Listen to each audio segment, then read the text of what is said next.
Hi there everybody, Dave here from HeyUGuys, and once again I'm joined by three wonderful people in the form of Stefan Pape.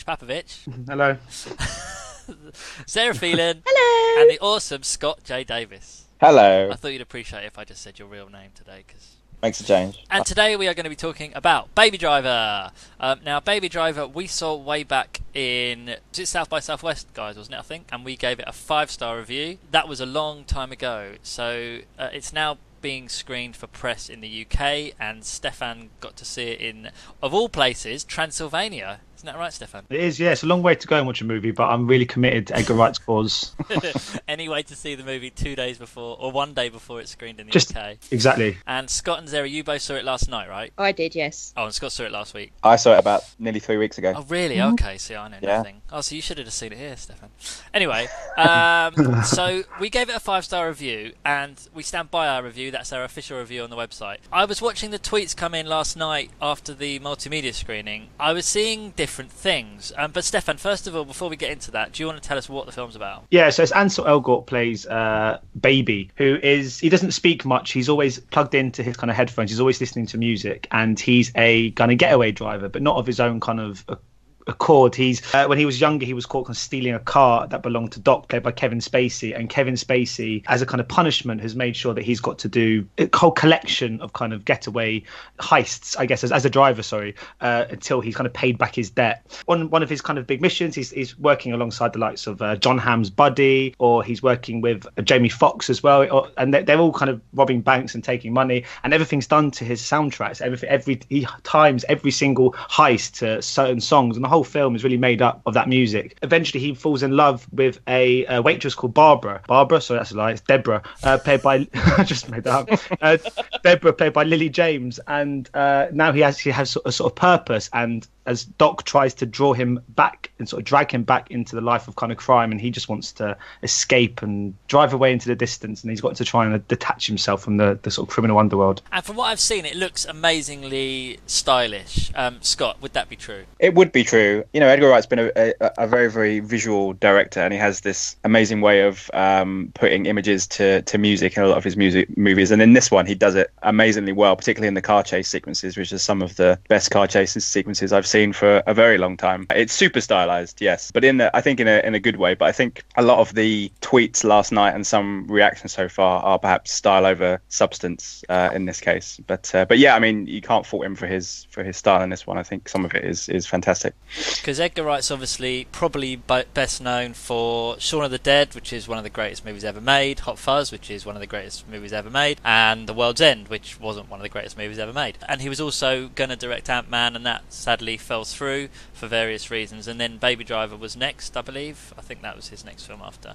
Zehra, I saw your tweet last night, but tell us, what did you think of the movie? Like, I agree with Scott. It's very much style over substance. I mean, you got the beginning and the end. They're very thrilling with the car chases and everything. But then you come to the middle bit, and the story just seems to drop out the bottom. It becomes really dull and monotonous. And I mean, the music is great. The soundtrack is brilliant. But to have it playing against every single moment in the film, it comes actually really grating. I thought the soundtrack was the film's best aspect, but I do think that because there were so many songs they tried to fit in, it was almost like you know, when you're listening to shuffle on your iPod and you're trying to find the right track, and you just play the first 10 seconds of every song and you're just kind of skipping through. It felt a bit like that. Like, no, it didn't feel like many songs were given the kind of platform to play in their entirety. It was just little brief snippets of countless tracks, which was a shame. But I thought, the stylistic side of it was okay, but I thought the film was trying just a bit too hard to be cool. And I think when something tries to be cool, it often fails kind of spectacularly. And I just wasn't sure if Ansel Elgort was exactly the right casting, because Baby has to be this really cool character. And I think the first time you really meet him, there's an incredible car chase which opens the movie, which is probably one of the best scenes in the whole film. And then after that, he's kind of just walking down the street to get a coffee, and he does a kind of choreographed kind of dance to the music he's playing, and it's all got to be very cool. And it's the sort of thing Ryan Gosling would pull off in a second. But Ansel Elgort's Baby seemed quite smug with it. He had this kind of like cheesy grin on his face that just made you not actually like him. And I think that a character like Baby in a movie like this, you need to just love and completely root for and get behind. And I always thought he was a bit of a smug idiot, really, who just needed to take off his headphones and just listen to what people have got to say to him, because listening is actually a really good thing. Yeah, it sounds, because I guess because of the 5-star reviews that we'd seen, as being one of them, did you guys go in thinking this is going to be an amazing movie, or were you did you just go in neutral to sort of take of it what you will? Yeah, Edgar Wright is a bit hot and cold for me anyway, so I didn't go in with huge expectations. I wasn't a huge fan of The World's End. I wasn't a huge fan of Hot Fuzz, but I obviously do like Shaun the Dead and Spaced. You're obviously wrong so, on Hot Fuzz, because as I said I'm not. Films. You are, but we'll as voted for by Empire fans, as you would see yesterday. It was in the top 100 films of all time. Fair enough. Love it. But I did like his American movie before this, which was Scott Pilgrim, which was great. But again, it's a similar movie in the sense that it is a lot of style over substance. And obviously, it's like with any films, it was the same when we went to LFF and heard all the 5-star reviews for La La Land.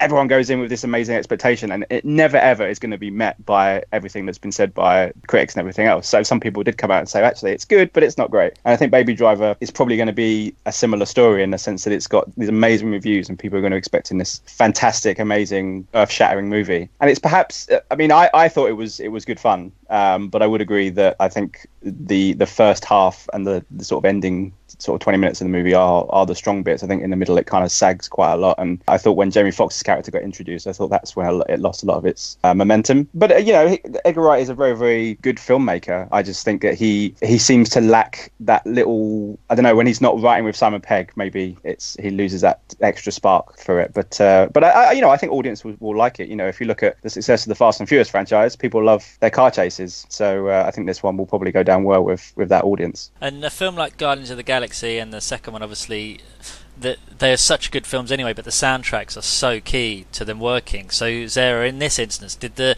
soundtracks, you mentioned that they were both, like, the music was cut short too much. Was it done in a very different way to Guardians then? Yeah, I think so. Yeah, it was. I mean, like Stefan said, he did cut it off too soon, and you wanted to hear more. So Stefan, is that sort of what you were saying? Yeah, I mean, I agree with what Scott said before about, I think, Edgar Wright not working with Simon Pegg. I think the film was just lacking a little bit of British self-deprecation. And I think that it could have done with being a bit more poking. It could have poked fun at itself a little bit more than it did. I think it was playful in its approach, but it wasn't quite. It didn't have that kind of British sensibilities, which maybe wouldn't have worked in this narrative. But I think that's what Edgar Wright kind of thrives in and what he specialises in. So I think that losing that is never going to have a great kind of implications. But he's an interesting filmmaker, really, because he's one of those people that I always just go, oh, I love Edgar Wright, and I just say it like it's almost default. But then I think, well, I love Spaced and I loved Shaun of the Dead. Actually, and I really liked Hot Fuzz, but since then I wasn't a huge fan of Scott Pilgrim. I didn't like The World's End, and I'm not a huge fan of Baby Driver. So he's actually working at the moment on a 2 out of 5 basis when it comes to his 5 feature films. 3. Because I said Spaced is not a film. Oh, correct. You're right. So yeah, he's working on a kind of 2 out of 5 basis for me. So he's actually he needs to make a good one next to draw level. Otherwise, I'm out.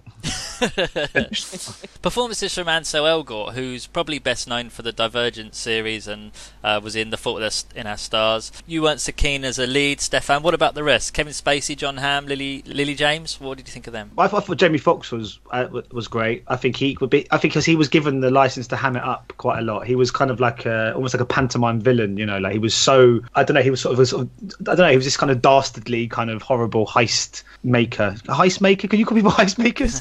I'm going to call him a heist maker. He is now.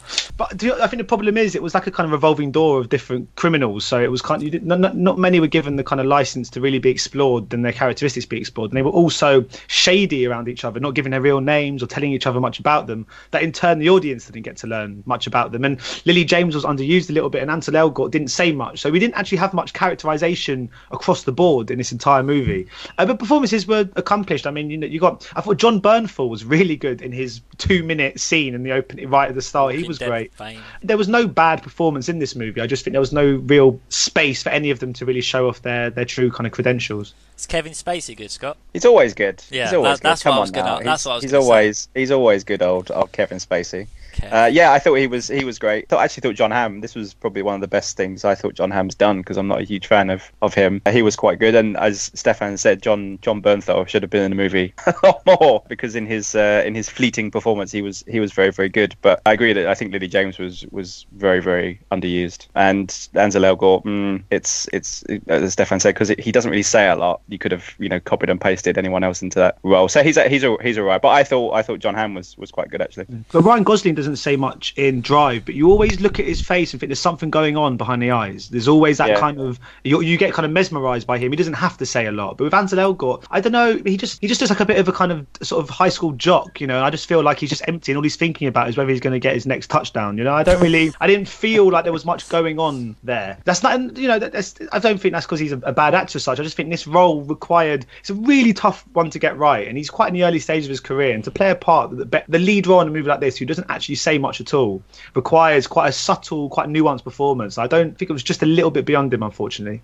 Yeah, it's a funny old one. I said I haven't seen it yet. I really want to see it, because what we have seen is it's a bit of a Marmite film from the tweets, because last night people were coming out absolutely raving about it, saying this is the best Edgar Wright film ever. You said, Stefan, after when we spoke yesterday, that you think it could be a divisive film where some people will absolutely love it and some really won't. Yeah, the second I finished seeing it, I thought to myself, people are going to adore this movie. It's the sort of film that you can leave not liking and still think it's going to get so many 5-star reviews, because you just know it is the sort of film that if you completely just get on board with and you buy into all of those stylistic choices made by Edgar Wright, and you buy into the character and you buy into the whole tone and the whole kind of atmosphere that this film has created, if that's something that you just completely give yourself to, it's a riot. I mean, it's kind of unadulterated just entertainment from start to finish. But maybe I'm too cynical, but the moment Ansel Elgort walked down the street and did some stupid trumpet sign when he stood outside a car window, I just went, maybe this one's not for me. That doesn't mean it's a bad movie or that people who do like it are wrong or anything. I just think it's one of those films you either really get with or you don't. And as soon as I finished seeing it, I just knew this is a sort of film that will get quite a few 2-star reviews and a lot of 5-star reviews, and there could be a bit of a gap in between opinions, I think, on this one. Talking of star ratings, what would you individually give it? Well, even though I just said there'd be a big gap between 2 and 5, I'll go 3. Well, there's a gap. 3.5. Scott? Yeah, 3.5 I give it. And Zehra? I'm giving it 2 stars. 2 stars. So that's our thoughts on Baby Driver, which is out on the 28th of June in the UK. So do let us know once you've seen the movie what you think of it. It does sound like it's going to split opinions. As always, you can subscribe to all of our channels on Twitter, Facebook and YouTube. Take care and see you next time. Bye. Bye. Bye. Bye-bye. Stefan, useless. Ladies and gentlemen, you're watching Hey You Guys! Hey, you guys, huh? Hey, you guys. Is that from the Goonies? It is indeed, yes. Nice. Hey,